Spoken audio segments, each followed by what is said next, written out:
आज अरुणा जी के चेहरे की चमक देखते ही बनती थी। आखिरकार 3 साल बाद दोनों बेटे अपने परिवार के साथ दिवाली मनाने भारत आ रहे थे। बच्चे भी क्या करें, विदेश में बसने के बाद अपने देश बार बार आना मुमकिन भी तो नहीं है। पूरी कॉलोनी में यह बात पता थी कि अरुणा जी के बच्चे घर आ रहे हैं, तो यह दिवाली धूमधाम के साथ होने वाली थी। कई दिन पहले से ही अरुणा जी ने घर की साफ सफाई करवा दी और तरह तरह की मिठाइयाँ और पकवान की तैयारियों में लग गई। अरुणा जी के पैरों में तो जैसे नई जान आ गई थी। उनके बच्चों को अपनी माँ के हाथों की बनी हुई चीज बहुत पसंद थी।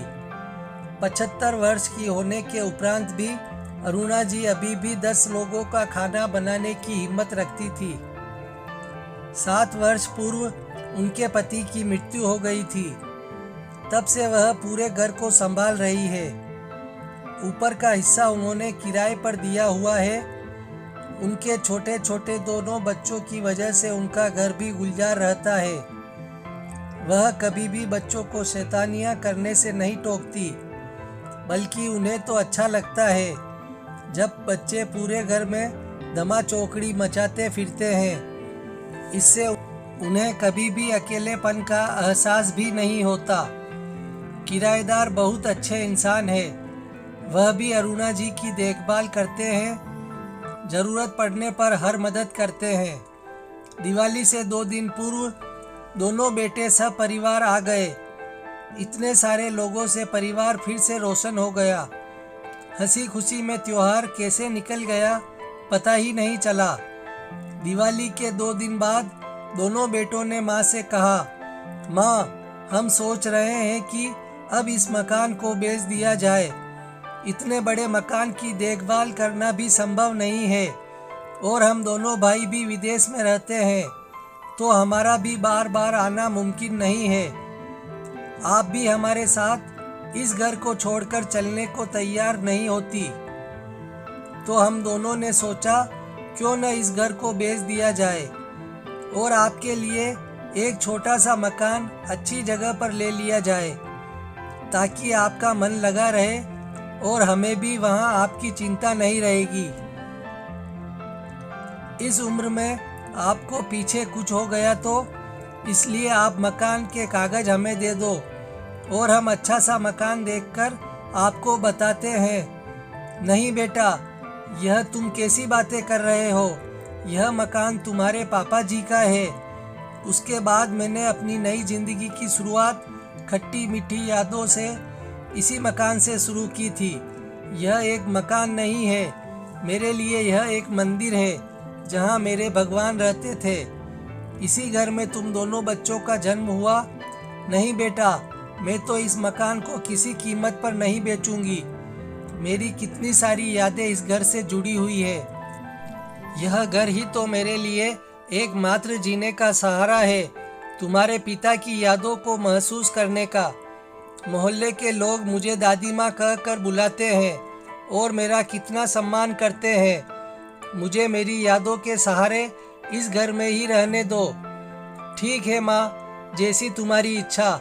ये कहकर दोनों भाई अपने अपने कमरों में सोने के लिए चले गए।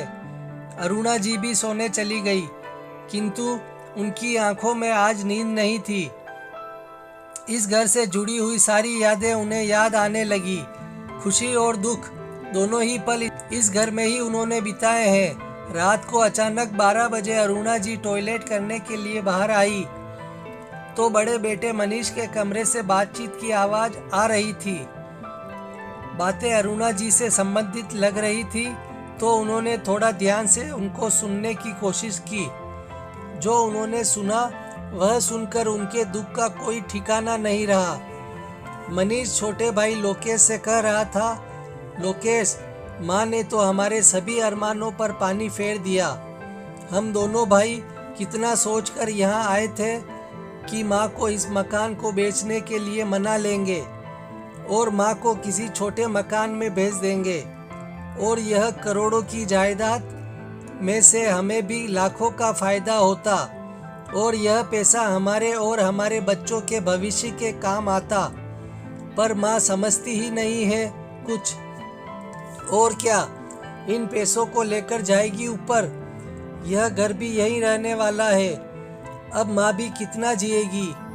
अपने जीते जी अगर यह सारी प्रॉपर्टी हमें दे देती तो हमारे कुछ काम तो आती। हमसे ज़्यादा तो किराएदार से लगाव है। हम तो इसलिए इतना खर्चा करके यहाँ आए थे कि ताकि माँ हमें प्रॉपर्टी में से हमें हमारा हिस्सा दे दे। तभी अचानक माँ ने दरवाजे को धक्का दे दिया और दोनों बेटों को आश्चर्य से देखने लगी। दोनों बेटे माँ को सामने देखकर सक पका गए। बेटा बोला, अरे माँ, आप अभी तक जाग रही है? आप सोए नहीं क्या अभी तक? कोई तकलीफ है क्या आपको? हाँ, तकलीफ है मुझे तुम्हारी ऐसी घटिया सोच से। अपनी परवरिश पर शर्मिंदा हूँ मैं। तुम यहाँ अपनी माँ से मिलने या त्योहार मनाने नहीं आए। तुम तो मेरे इस मकान का सौदा करने आए हो ताकि तुम्हें खूब सारा धन मिल जाए। तुम्हें ऐसे सोचते हुए भी शर्म नहीं आई? तुम दोनों भाई इतने लायक हो, इतने काबिल हो, विदेश में बसे हुए हो। तुम्हें माँ की चिंता नहीं है, तुम्हें सिर्फ पैसों की चिंता है। और अब तो तुम अच्छे से कान खोल कर सुन लो, मेरे जीते जी तुम्हारे यह अरमान कभी पूरे नहीं होंगे। अगर तुम मुझसे प्यार से अपनी ज़रूरतें बताते तो क्या मैं तुम्हें मदद करने से मना करती?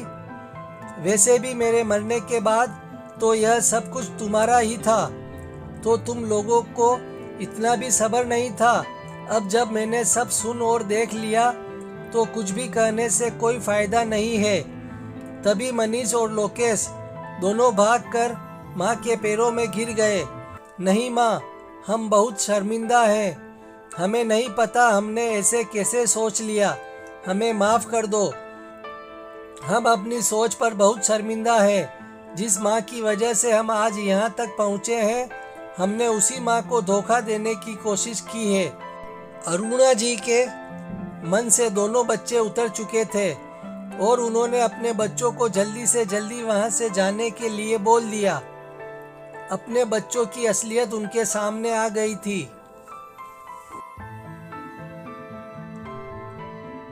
दोस्तों, माँ बाप अपने बच्चों की अच्छी परवरिश में अपनी तरफ से कोई भी कमी नहीं रखते, लेकिन आज का माहौल, आज का ज़माना इतना स्वार्थी हो गया है कि सगे बच्चे भी अपने स्वार्थ के लिए बूढ़े माँ बाप को भी धोखा देने में आगे पीछे नहीं देखते।